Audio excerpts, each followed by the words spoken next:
अगर मैं आपसे पूछूं कि क्या कोई भी एलएलएम, ठीक है, किसी भी तरह का एक्शन ले सकता है? जैसे एक्शन में कुछ भी हो सकता है कि उसने कोई वेब सर्च करनी है, उसने कोई डाटाबेस में से गो थ्रू करना है, क्वेरी करनी है डाटाबेस को, ठीक है, उसने किसी एपीआई को कॉल करनी है, एक्सेट्रा एक्सेट्रा। क्या कोई एलएलएम ऐसा कोई भी एक्शन कर सकता है, हाँ या नहीं? Let's think about it.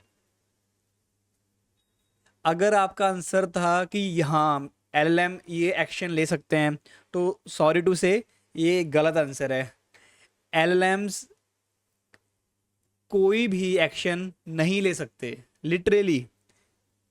अब आपको सुनने में हैरानी होगी, आप तो कहोगे कि यार जब मैं चैट जीपीटी को क्वेरी करता हूँ तो वो मेरे सामने इंटरनेट सर्च भी कर रहा होता है, और मेरे सामने वो मेरे गिवन फाइल को पढ़ भी रहा होता है, ठीक है, और उसके बाद मेरी कन्वर्सेशन को भी पढ़ रहा होता है। तो इसमें जो टूल्स लगते हैं, वेब सर्च उसने किया, फाइल को रीड किया, फाइल बना भी सकता है, फाइल को राइट भी किया, ये सब एक्शन तो वो ले पा रहा है, चैट जीपीटी तो ले पा रहा है, क्लाउड भी ले पा रहा है।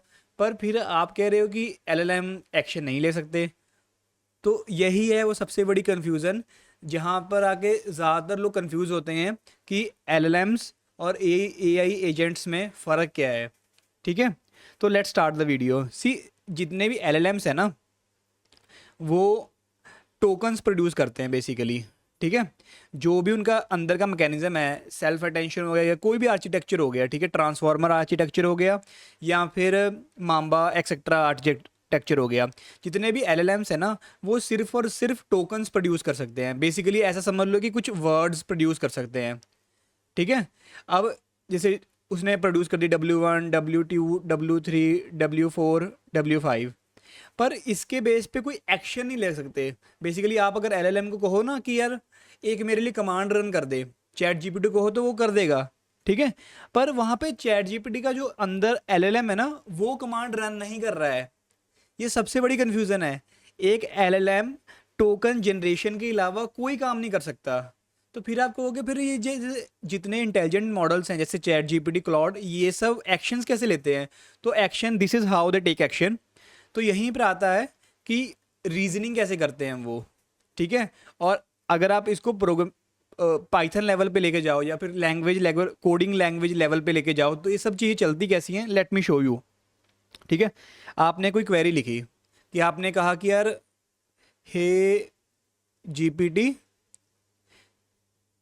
व्हाट इज टूडेज, ठीक है, करंट वेदर ऑफ लुधियाना, ठीक है। आपने ऐसी क्वेरी लिखी और आपने किसको दे दी? चैट जीपीटी को दे दी। अब आपको चैट जीपीटी ने ऐसा आंसर दे दिया कि भाई आज का टेम्परेचर है let's say 47 degree Celsius, that's it, ठीक है। अब आपको लग रहा होगा कि मैंने चैट जीपीटी से एक क्वेरी पूछी और उसने नेट पे गया, वो किसी की वेदर एपीआई उठाई, ठीक है, और सर्च किया कि लुधियाना का टेम्परेचर कितना था, और उसके बाद मुझे आंसर ला के 47 डिग्री सेल्सियस दे दिया, ठीक है। अब मेरे सामने तो चैट जीपीटी ने सब कुछ किया, ठीक है। यही वो पॉइंट है जहाँ पे सबसे ज़्यादा लोग कंफ्यूज होते हैं कि मेरे सामने तो चैट जीपीटी ने सब कुछ किया, मेरे सामने उसने वेब सर्च भी की, मेरे सामने उसने वहाँ से डाटा लेकर भी आया, फिर उस डाटा को यूज़ भी किया मुझे आंसर देने के लिए, और आप कह रहे हो कि एलएलएम्स एक्शन नहीं ले सकते। अब मैं बताता हूँ अंडर द हुड क्या हुआ होगा जब आपने ये क्वेरी चैट जीपीटी को भेजी, ठीक है।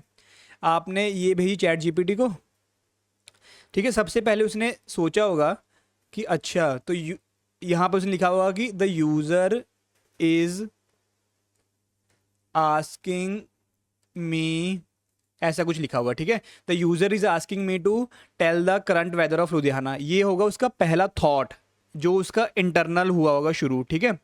उसके बाद इस थॉट के बेस पे एक नया थॉट पैदा हुआ होगा, जिसपे उसने कहा होगा कि यूज़र ने आज का टेम्परेचर पूछा है, ठीक है, तो मुझे इंटरनेट सर्च करनी पड़ेगी ताकि मैं एक यूज़र को वेदर शो कर सकूं कि आज का वेदर कैसा है, ठीक है। तो उसने कहा कि मुझे ना एक टूल का यूज़ करना पड़ेगा जो कि है वेब सर्च, और इस वेब सर्च टूल से मैं सर्च करूंगा कि लुधियाना करंट वेदर, ऐसा कुछ सर्च करूंगा, ठीक है।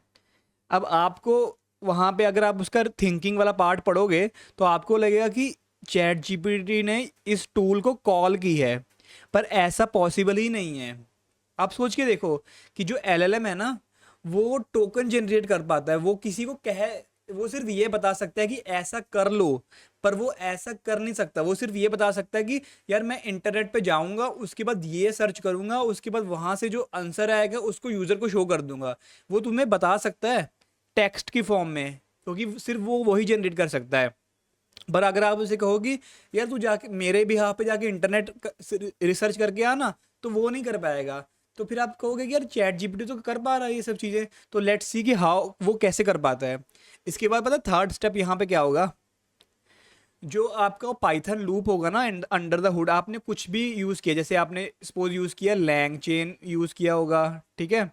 आपने हो सकता है कि क्रू एआई यूज़ किया हो, ठीक है। हो सकता है आपने लैन ग्राफ यूज़ किया हो, ठीक है, एक्सेट्रा एक्सेट्रा, कोई भी एआई एजेंट बनाने का फ्रेमवर्क यूज़ किया होगा ना।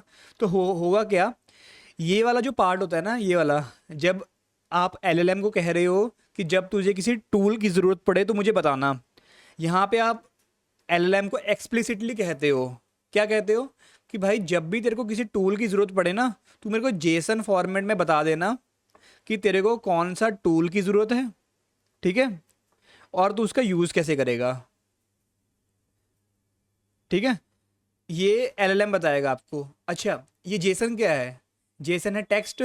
तो और क्योंकि हमारा एलएलएम टेक्स्ट जनरेट कर सकता है, तो वो आपको पता है जब इस सेकंड पॉइंट पे आएगा, जब उसने दिमाग लड़ाया कि यार मुझे ना अब इंटरनेट सर्च करनी पड़ेगी लुधियाना का टेम्परेचर चेक करने के लिए, तो उसने इंटरनेट सर्च की नहीं।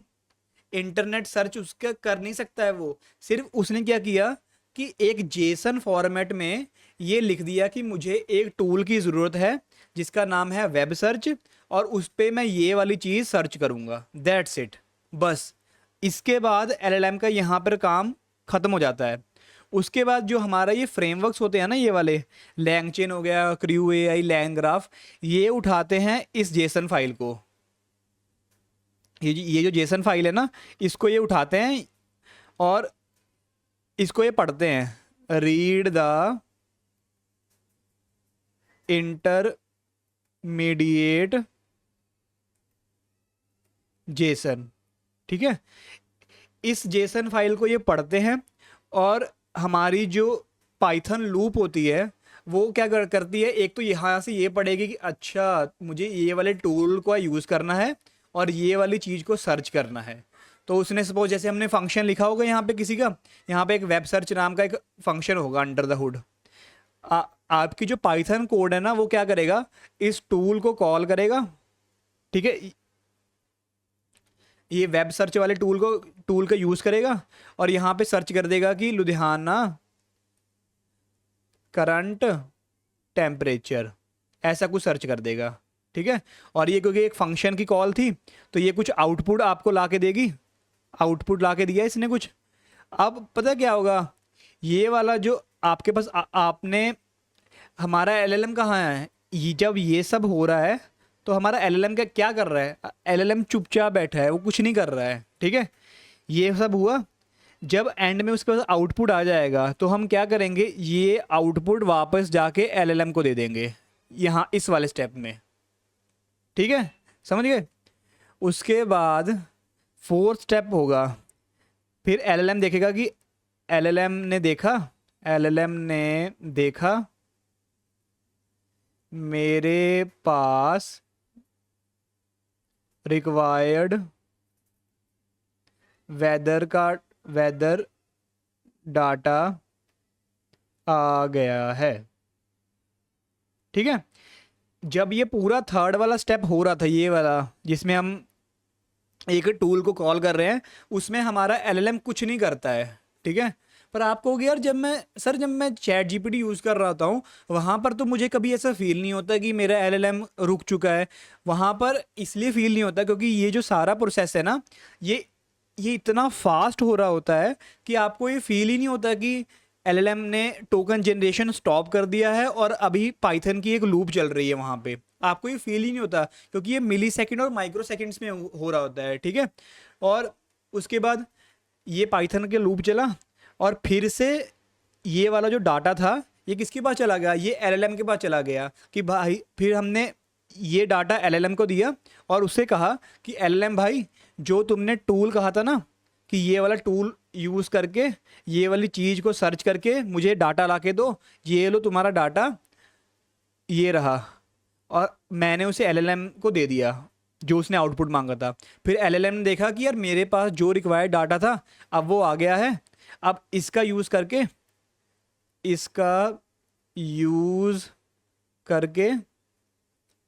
Let's answer the user query. और उसके बाद उसने 5वीं जगह स्टेप में यूज़र का आंसर दे दिया। That's it. This is how ChatGPT Claude gives you answer. This is how. हाँ, ज़्यादातर लोगों को ये लगता है कि ChatGPT वेब सर्च कर रहा है या फिर कोई क्लॉड वेब सर्च कर रहा है, क्लॉड मेरी HTML फाइल को लिख रहा है, क्लॉड मेरी मार्कडाउन फाइल को रीड कर रहा है। वो कुछ नहीं कर सकता। लिटरली LLM टोकन जनरेशन के अलावा कुछ भी टास्क नहीं कर सकते हैं। जो भी टास्क होते हैं वो इस लूप के वाया होते हैं, जहाँ पर एक पॉइंट पे आके आपका जो LLM है वो रुक जाता है। एक पॉइंट पे आके आपका LLM रुक जाता है और उसके बाद जो भी अंडर द हुड जो भी फ्रेमवर्क यूज़ हुआ है, लैंगचेन, लैंडग्राफ, क्रू AI एक्सेट्रा कोई भी यूज़ हुआ है, वो काम संभालते हैं और जो भी उस LLM ने कहा है उस टूल को एग्जीक्यूट करते हैं। जो भी उसे आउटपुट चाहिए वो ला कर देते हैं, फिर वो LLM दोबारा आगे अपना काम शुरू करता है। So this is how ChatGPT और Claude under the hood work करते हैं। तो यहाँ पे समझने वाली ये चीज़ है कि LLMs can't perform any kind of action in the environment. LLM कुछ भी एक्शन परफॉर्म नहीं कर सकते। जो भी एक्शन परफॉर्म होते हैं वो सिर्फ और सिर्फ इस होल फ्रेमवर्क के वाया, जो हमने एक्सप्लेन किया है ना, इसके वाया होते हैं। ठीक है। और अब आपका ये क्वेश्चन हो सकता है कि यार जब यहाँ पे इस पॉइंट पे, ठीक है, ये कैसे डिसाइड हुआ कि यूज़र का आंसर दे दो। हो सकता है कि उसको एक और वेब सर्च करने की ज़रूरत पड़े। अगर आपके दिमाग में ये क्वेरी आई है तो सर कॉन्ग्रेचुलेशंस, आप अच्छी तरह सीरियस होकर लर्न कर रहे हो। ठीक है, तो इसका आंसर देते हैं। जैसे LLM ने देखा यहाँ पे कि मेरे पास रिक्वायर्ड वेदर डाटा आ गया है, जो भी उसने पढ़ा, जो भी आउटपुट आया था उसको उसने पढ़ा और उसने देखा कि यार जितना मुझे ज़रूरत है ना इस पॉइंट पे, वो मुझे अब पता लग गया है। अब ठीक है, अब वो दोबारा यही स्टेप करेगा। पर इस बार जब वो ये स्टेप कर रहा होगा ना, तो जेसन में टूल के बारे में कुछ नहीं लिखेगा वो, क्योंकि उसे कोई टूल की ज़रूरत ही नहीं है। यहाँ पे जेसन वाले में कुछ नहीं लिखेगा। ठीक है, जब अगली बार हमारी ये पाइथन लूप चलेगी, फॉर एग्जांपल यहाँ पे LLM ने देखा, यहाँ पे उसने लिख दिया कुछ जेसन में, ऐसा कुछ लिख दिया। ठीक है, तो यहाँ पे उसने क्योंकि टूल के बारे में कुछ नहीं लिखा, जब हमारे ये जो फ्रेमवर्क्स हैं ये इस जेसन फाइल को दोबारा पढ़ेंगे ना, तो उन्हें खुद ब खुद पता लग जाएगा कि यार LLM ने तो किसी टूल के बारे में कुछ नहीं लिखा है। इसका मतलब है कि उसे अब किसी और टूल की ज़रूरत नहीं है। तो इसकी अब जैसे ही इन फ्रेमवर्क्स ने इस खाली जेसन को पढ़ा, या कुछ भी लिखा होगा टूल्स के अलावा, इसमें कुछ भी लिखा हो सकता है, इसको पढ़ा, वो समझ गए कि भाई अब मेरा काम यहाँ पे ख़त्म है, अब फाइनल आउटपुट, अब मुझे उसको कुछ भी आउटपुट देने की ज़रूरत नहीं है। अब मैं वापस जो फ्लो वहाँ से यहाँ पर आया था इसको वापस LLM के पास भेज दूंगा। और उन्होंने वो जो सारा डाटा था वो LLM के पास भेजा और LLM ने वो यूज़र का आंसर उस डाटा को यूज़ करके यूज़र को आंसर दे दिया। सो दिस इज़ हाउ, जब भी आप ChatGPT से बात करते हो, जब भी आप क्लाउड से बात करते हो, so this is how they work. ChatGPT, cloud etcetera कोई भी एक्शन नहीं ले सकते। वो एक्शन लेने के लिए हमने उन LLMs को AI एजेंट्स में टर्न किया है। This is what you have to understand. और AI agent is what exactly gives the LLM power to execute the actions. नहीं तो उन टूल्स के अलावा LLM कोई भी एक्शन नहीं ले सकता। So that's it for the video. Bye.